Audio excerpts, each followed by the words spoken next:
बूढ़ा मुस्कुराने लगा। बूढ़ा बोला, ट्रेन तो खेरीगंज जरूर पहुंचेगी, लेकिन तुम खेरीगंज पहुंचोगी कि नहीं यह तुम पर निर्भर करता है।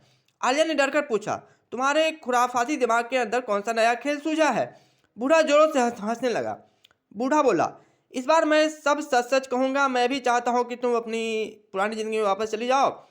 पिछले साल तुम जब त्रेहान और ऋषभ के साथ ट्रेन में सवार हुई थी तो मुझे भी तुम्हारे लिए दुख हुआ था। आलिया ने कहा, हमदर्दी के लिए शुक्रिया। खेरीगंज पहुंचकर मैं सब कुछ भूल जाने की कोशिश करूंगी, लेकिन त्रेहान और ऋषभ के लिए मुझे जिंदगी भर दुख रहेगा। बूढ़ा बोला, मुझे यह कहते हुए बहुत दुख हो रहा है कि यह सब इतना आसान नहीं होने वाला है। आले ने कहा, क्या मतलब कि आसान नहीं होने वाला है? एक बार ट्रेन खीरीगंज पहुंचेगी, मैं वापस दौड़ते दौड़ते अपने घर जाऊंगी और अपनी मम्मी को गले लगाकर जी भर कर रहूंगी। बूढ़ा बोला, अभी सपने देखने से परहेज करो आलिया। अगर तुम्हें पुरानी जिंदगी में वापस जाना है तो तुम्हें अभी बहुत हिम्मत दिखानी है। आलिया बोली, तुम्हें जो कहना है जल्दी कहो, मेरे सब्र का बांध टूट रहा है। बूढ़े ने कहा, देखो आलिया, मेरी बात ध्यान से सुनो। इस बार मैं कोई मजाक नहीं कर रहा हूँ। यह ट्रेन 8:30 बजे न्योतो पुल से गुजरेगी। अगर तुम्हें फिर से पुरानी जिंदगी में वापस जाना है तो तुम्हें ह्यूसी नदी में छलांग लगानी पड़ेगी। आलिया बोली, तुम अपनी आदत से बाज नहीं आओगे। यह बात मेरी समझ से परे है कि ह्यूसी नदी में छलांग लगाने से मुझे पुरानी जिंदगी कैसे वापस मिलेगी? मैं तो छलांग लगाने से रही खेरीगंज आएगा और मैं हमेशा के लिए तुमसे विदा लूंगी। बूढ़ा बोला, अगर तुमने छलांग नहीं लगाई तो खेरीगंज तो जरूर आएगा, लेकिन तुम ट्रेन से उतर नहीं पाओगी। हम सभी यात्रियों की तरह तुम भी ट्रेन में कैद होकर रह जाओगे। तुम्हें अगर इस ट्रेन से आज़ाद होना है तो एक ही उपाय है, तुम ह्यूसी नदी में कूद जाओ। आलिया बोली, ठीक है, मैं कूदूंगी, लेकिन तुम भी अगर मेरे साथ कूदोगे तभी। बूढ़े ने कहा, तुम्हें अब भी लग रहा है कि मैं मजाक कर रहा हूँ। हमारे कर्म बंधन 36 साल पहले ही खत्म हो गए। तुम्हारे अंदर अभी भी जीने की इच्छा बची हुई है, अन्यथा तुम वही भटरा में ही रहती। मैं चाह कर भी उसी नदी में छलांग नहीं लगा सकता। आलिया ने कहा, अच्छा तो छलांग लगाने के बाद क्या होगा? क्या सब कुछ पिछली जिंदगी जैसा हो जाएगा? बूढ़ा बोला, ब्रह्मांडों की संख्या अनंत होती है। तुम किसी दूसरे ब्रह्मांड में चली जाओगी, जहाँ की ज़्यादातर चीज़ें तुम्हारी पिछली जिंदगी जैसे ही होंगी, लेकिन सभी कुछ हो यह जरूरी नहीं। तुम किस ब्रह्मांड में जाओगी यह तुम्हारी इच्छा और ऊर्जा के नियमों द्वारा निर्धारित होगा। आलिया ने उलझ कर कहा, तुम यह कहना चाहते हो कि ह्यूसी नदी ब्लैक होल की तरह काम करेगा? आखिर तुम्हें यह सब चीज़ कैसे पता?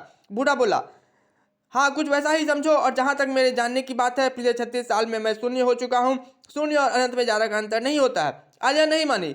मुझे अभी भी सारी की सारी बातें झूठ लग रही हैं। बाहर हर कुछ तो वैसा का वैसा ही है। वही पहाड़, वही पेड़ पौधे, अति सुंदर लालिमा के साथ सूर्योदय हो रहा है, ठंडी हवा बह रही है, ट्रेन की चलने की वही जानी पहचानी है। तुम एकदम समान इंसान लग रहे हो।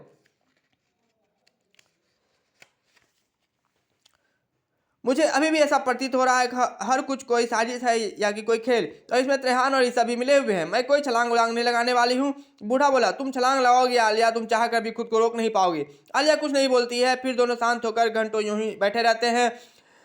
8:25 पर बूढ़ा अचानक आलिया से कहता है, न्योतो पुल आने ही वाला है, तुम तैयार हो जाओ। आलिया 10 के 10 बैठी हुई है। कुछ ही देर में भटरा एक्सप्रेस डाउन न्योतो पुल पर थी। आलिया कतई भी अपनी सीट पर से उठने के मूड में नहीं है। बूढ़ा खींचकर आलिया को ट्रेन गेट पर ले आया है। बूढ़ा कह रहा है, कूदो आलिया कूदो, तुम्हारे पास यही अंतिम मौका है, नहीं तो तुम इस ट्रेन में फंसी हुई रह जाओगी। आलिया ट्रेन के गेट पर आई तो है, परंतु उसका ट्रेन से कूदने का कोई भी इरादा नहीं। नदी का पानी सूर्य की रोशनी में चमचमा रहा था। ट्रेन की रफ्तार थोड़ी कम हो गई थी। आलिया अभी बूढ़े बूढ़े की बातों का जरा भी विश्वास करने को तैयार नहीं थी। उसे बूढ़े का वह मुस्कुराता हुआ चेहरा याद आ रहा था, जब पिछले साल ट्रेन ने न्योतो पुल पार किया था। वह कैसे यकीन कर ले क्या सच था क्या झूठ। हवा तेज रफ्तार से आलिया के चेहरे से टकराती हुई उसके बालों को उड़ा रही थी। आलिया को अच्छा लग रहा था, परंतु उसका दिमाग शून्य पड़ चुका था। बूढ़ा बोला, छलांग लगाओ आलिया, कूद जाओ। एक बार ट्रेन ने तो पुल पार कर गई, तुम पछताती रह जाओगी। आलिया को इस बात का पता भी नहीं चला कि कब उसने ट्रेन से छलांग लगा डाली। पुल से कूदने और नदी के पानी का स्पर्श पाने के बीच उसे अपनी सारी जिंदगी आंखों के सामने भागती हुई नजर आई। अंततः आलिया विशाल ह्यूसी नदी के लहरों में खो गई।